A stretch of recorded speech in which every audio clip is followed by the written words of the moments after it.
Hi friends, welcome to my channel. இன்றைக்கி என்ன video பார்க்க போகிறோம் அப்படின்னா, நாங்கள் வந்து டூருக்கு பிளான் பண்ணியிருந்தோம். எந்த இடம் அப்படின்னு பார்த்திங்கன்னா வேளாங்கண்ணி. வேளாங்கண்ணி ஏன் அடிக்கடி போகிறோம் அப்படின்னா, எங்கள் வீட்டுக்காரவங்களுக்கு அது பட்ஜெட் கொஞ்சம் சரியாக இருக்கும். ரெண்டாவது பக்கம் வேறு எங்களுக்கு. போவோம் நாங்கள் அடிக்கடி. இதோட 5-6 தடவை போயிட்டோம். இந்த தடவை கொஞ்சம் வேறு எங்கேயாவது கூட்டிகிட்டு போங்க அப்படின்னு சொல்லியிருந்தோம். அவங்க எங்களை கன்வின்ஸ் பண்ணிட்டாங்க, இந்த ஒரு தடவை மட்டும் இங்கே வாங்க, அடுத்த தடவைக்கு வேறு எங்கேயாவது கூட்டிகிட்டு போகிறேன் அப்படின்னு சொல்லி எங்கள் மனசை மாற்றிட்டாங்க. சரி, ஓகே அப்படின்னு சொல்லிட்டு போனோம். ரொம்ப நல்லா இருந்தது. முன்னாடி கொஞ்சம் இதுவாக இருந்தாலும் இந்த தடவை வந்து கொஞ்சம் இறங்க விடலை யாரையுமே. மக்களை வந்து ரொம்ப இறங்க விடலை.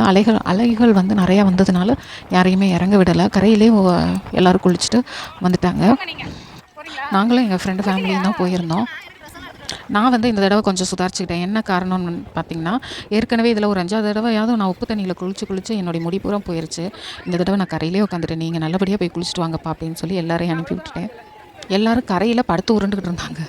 இதில் ஒரு சிற்பி எல்லாம் இருக்குது. முன்னையெல்லாம் அந்த மாதிரி கிடையாது. இப்போ என்னன்னு தெரியல. இந்த சிற்பியை வந்து சின்ன பிள்ளைங்க தான் பிறக்குதுன்னு பார்த்தா பெரியவங்களும் கவரில் வச்சுட்டு பிறக்கிட்டு இருந்தாங்க. அது எதுக்கு, அது என்ன பண்ணுவாங்க அப்படிங்கிறது எனக்கு தெரியலை. ஆக மொத்தம் எல்லாருமே எடுத்துகிட்டு இருந்தாங்க. நம்ம இங்கே குளிக்கிறோமோ இல்லையோ, மொத்தம் இந்த இடத்துல வந்து உட்காந்துருந்துட்டு போனாலே ரொம்ப பீஸ்ஃபுல்லாக இருக்குது.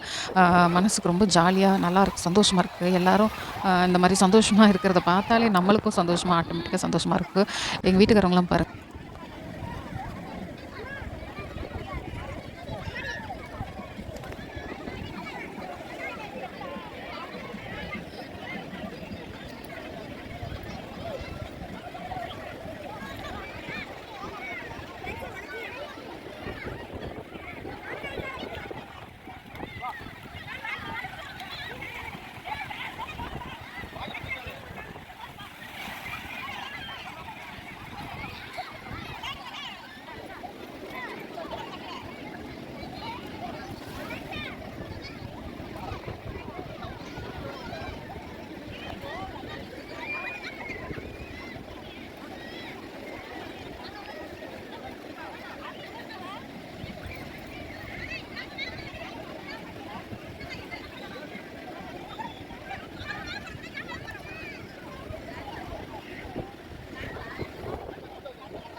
கை காட்டு டேய்.